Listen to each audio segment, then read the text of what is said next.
What is the number one question you get asked in your seminars? One of the things that I always get is the fear of failure.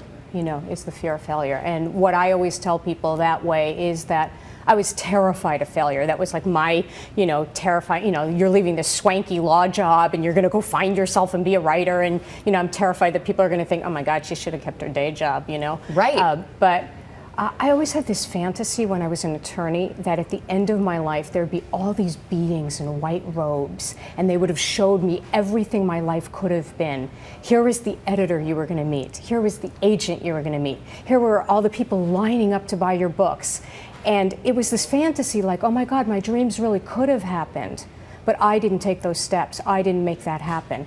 And I thought, oh my God, I can't do that. I can't face that movie at the end of my life knowing I didn't even try it. I didn't even go for it. So what I tell my clients all the time is that I think we fear regret. We fear failure a lot, but I think you fear regret more. You can't plan an inspired life. So many people are trying to figure out how it happens and that they're listening to their fear more than the love inside them, more than these extraordinary gifts inside them. And so I want you to know, I tell all my clients, I would brand it on them if I could, you can't plan an inspired life. And what I mean by that, like an example, when I had this dream to write, I didn't know how it was going to happen. I didn't know how it was going to make it happen.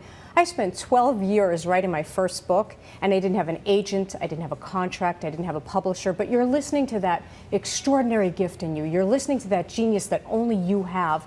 And when I finally put that book out there, I self-published it and I put it out in the world and I got the courage to do it. Which had to be scary. Which was scary as heck because you're thinking, what if I'm just delusional, And I think people are always asking these questions and you have to decide, am I listening to the love inside me or the fear? When I finally put it out there, 4 months after I put it out there, I got an email out of the blue that literally said, your fairy godmother has arrived. Which, on email, I thought it was going to be spam. I thought it was going to be Russian girls are waiting for you. Yeah, exactly.